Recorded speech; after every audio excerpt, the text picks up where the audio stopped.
Hello, j'espère que tu vas bien. Il fait grisailleux chez moi, je suis désolée. Je viens de déposer Silou chez l'ortho. Comme tu le sais, à chaque fois que tu vois me balader, de toute façon c'est l'orthophoniste, c'est jeudi matin.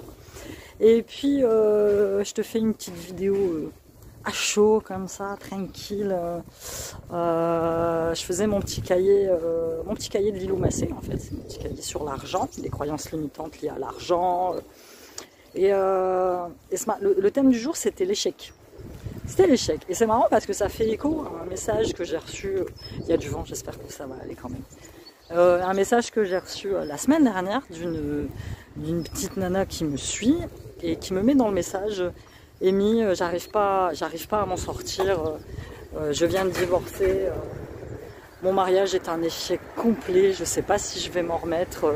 Je sais pas quoi faire pour y arriver. Franchement, je suis au fond du trou. Je suis au fond du trou. Elle finit son message par ça, en fait. Et là, je me dis, faut que je lui réponde en vidéo. Comme ça peut peut-être servir à d'autres personnes aussi. Donc déjà, la question que moi j'ai envie de poser à cette nana, c'est: est-ce que tu es sûr que ton mariage, c'est un échec? Est-ce que tu es sûr que c'est un échec? Moi qui te répète depuis des mois et des mois que tout ce qui arrive pour une bonne raison.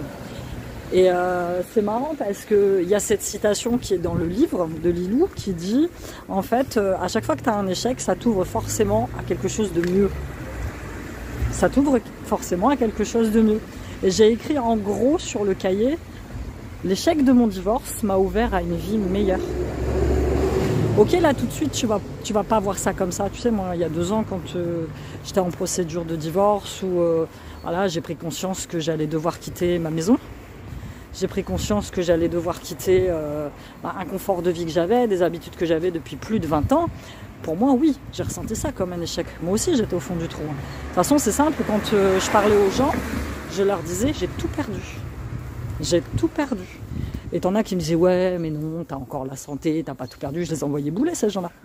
Fatalement je les envoyais bouler. Parce que moi j'étais tellement blessée à ce moment-là que je ne voyais pas, les bienfaits, je voyais pas ça comme ça en fait. C'était juste pas possible. Moi j'avais échoué, mon mec à l'époque était parti, j'avais plus rien, ouais c'était un échec total. Tu te poses et tu te dis: mais putain, qu'est-ce que je vais faire maintenant? Qu'est-ce que je vais faire maintenant? C'est une question que je me suis souvent posée. Et là intervient la question du temps. Le temps est ton ami. Laisse faire le temps. Tu peux pas guérir tout de suite. Tu peux pas. Je l'ai voulu ça aussi. Je me suis dit à un moment: putain, il faut que je guérisse vite, quoi. Il faut vraiment que je guérisse vite. Il faut vraiment que j'aille mieux très vite, parce que sinon je sais pas comment je vais faire. Mais ça marche pas comme ça. Et pendant que tu dis ça, en même temps que tu dis ça, en fait, c'est de la résistance que tu as à l'intérieur de toi. Et du coup, tu galères encore plus. Oui, évidemment, c'est facile de dire à quelqu'un: ouais, mais lâche prise, tu vas voir. C'est facile de dire à quelqu'un. Et puis, je te l'ai dit, un jour tu te réveilles, et puis, avec tout le travail que tu fais sur toi, un jour tu te réveilles et tu te dis: ah, ça pique moi ce matin. Ah ouais, c'est vrai. Il m'est arrivé ça. Je parle du divorce, mais ça peut être autre chose. Ça peut être te faire virer de ton job, ça peut être plein de trucs. Et le temps est ton ami. Mais est-ce que c'est réellement un échec? Pendant des années, moi, ma vie c'était mon mariage. C'était mon mariage, c'était mon mari, c'était mes gosses. Le travail, la santé, tout ça, c'était secondaire. Ça, c'est des choses, la famille, on te dit toujours. Alors, c'est dans les mœurs de notre société, c'est sacré. La famille, c'est le plus important. Peu importe la famille, peu importe ce qu'ils te font, peu importe ce qu'ils te disent. C'est comme ça que tu as des gens qui se retrouvent embriqués dans des familles dysfonctionnelles qui les maltraitent, en fait. Mais comme la famille, c'est sacré et que tu dois toujours être là pour ta famille, voilà, tu es là-dedans et tu vois pas le côté négatif de plein de choses, en fait. Et moi, je viens d'une famille où le mariage, c'est sacré, c'est simple. Dans ma famille, on est une très grande famille, assez simple. Du côté de mon père, ils sont 7, et du côté de ma mère, ils sont 6, il me semble. Donc une très grande famille. On est des cousins, des cousines, peu importe, on est 2 divorcés. Que 2. Il y a moi, qui suis divorcée, et un de mes oncles, qui lui n'a pas eu d'autre choix que de divorcer, puisqu'il maltraitait ma tante. Donc, ça, je t'en avais parlé une fois. Alors qu'ils avaient l'air d'être le couple petit, bien amoureux, bien sous tout rapport. Un jour, elle a claqué la porte, mais genre après 30 ans de mariage. Hein. Et il y a moi qui suis divorcée. Alors tout de suite, la famille dit « Oh la pauvre, mon Dieu, qu'est-ce qu'elle va faire de sa vie ?» C'était vraiment une fatalité. Je suis rentrée dans la voiture. Hein. Ne te dis pas subitement « Oh merde, qu'est-ce qui se passe ?» Elle a changé d'univers. Pour ma famille, même encore maintenant, je suis la pauvre fille. Celle qui a été abandonnée par son mari. Et qui peine à se reconstruire et qui souffre et qui... Je cherche même pas à les démentir en fait. Je cherche même pas à les démentir. Ça ne sert à rien.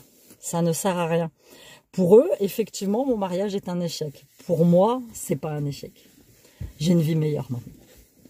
Mais il m'a fallu du temps. Il m'a fallu du temps, il m'a fallu un cheminement, il m'a fallu vraiment sortir tout ce que j'avais à l'intérieur de moi. Voilà, il faut se poser les bonnes questions. Moi, j'ai fait cet exercice, c'est très simple. Hein, le mariage plus, tout ce que ça t'a apporté, et le mariage négatif. Tout ce que ça t'a apporté de négatif, malheureusement. Pareil pour ton ex. Si par exemple, ou pour ton boulot, les points positifs de ton ex, les points négatifs, les points positifs du boulot, les points négatifs. Et là, tu vas t'apercevoir à un moment donné que tu as beaucoup plus de points négatifs que positifs. Et que, fatalement, ça devait arriver. Je te l'ai dit, moi, j'ai anticipé mon divorce depuis des années. Des années, je savais que ça se finirait. C'était obligé. La tournure que prenaient les choses... Le truc, il tenait que à un fil. À un fil.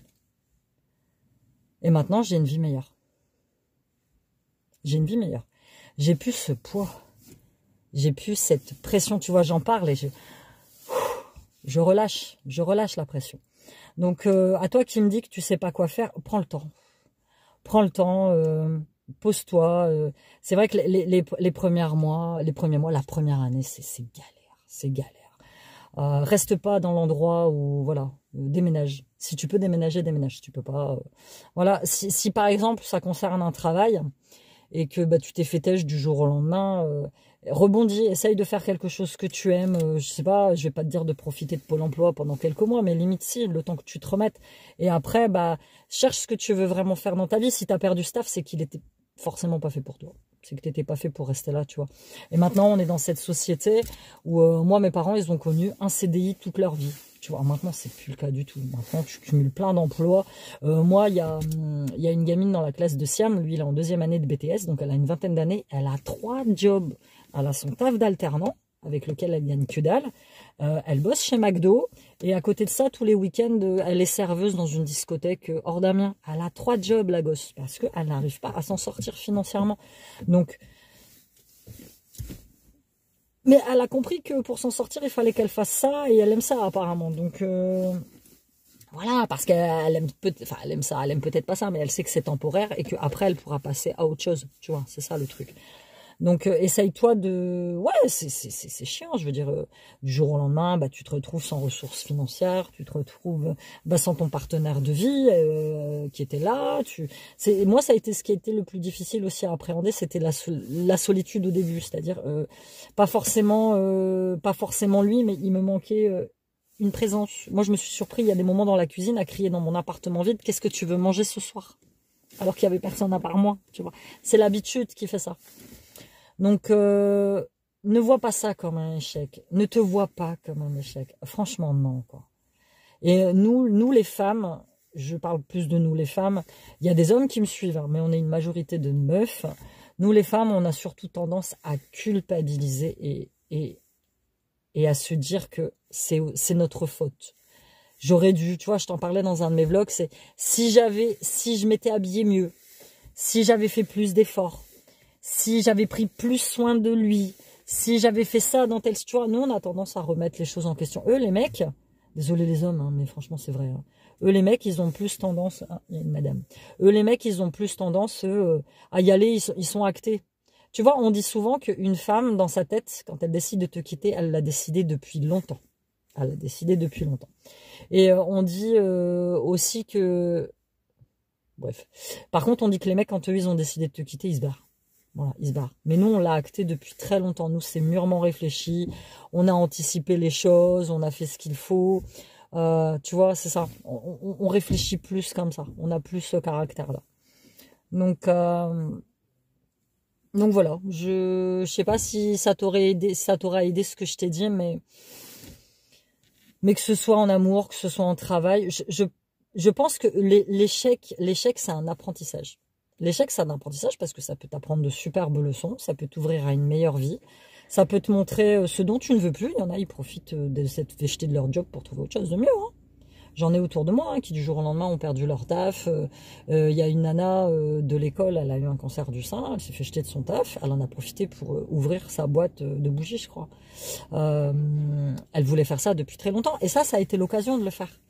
Elle me dit, si j'avais pas perdu mon taf, mais jamais j'aurais fait ça. Et là, elle s'éclate dans ce qu'elle fait, tu vois. Le tout, c'est de trouver un sens. Le tout, c'est de trouver un sens après ce fameux échec. Voilà, c'était tout pour cette petite vidéo psycho du jour. J'espère que ça t'a aidé un petit peu, mais l'échec te définit pas. Hein. C'est pas toi, c'est juste un coup qui t'arrive dans la vie, c'est tout. Et puis, il va t'en arriver encore plein, tu vois.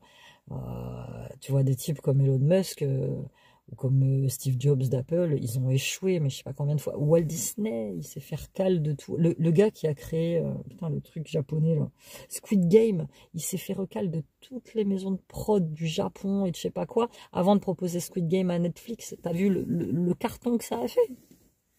Parce qu'il a persévéré, il s'est accroché, il s'est pas arrêté en disant voilà, il m'est arrivé ça, j'arrête, je jette à la poubelle, je tourne là. Il a persévéré, tu vois, le gars il croyait tellement en son projet, il a persévéré. Je trouve ça fabuleux, je trouve ça exceptionnel. Voilà, c'était tout pour cette petite vidéo. Si t'es pas abonné, abonne-toi. Si tu as une quelconque question, pose-les moi dans les commentaires et on se retrouve très bientôt dans une nouvelle vidéo. Bye bye.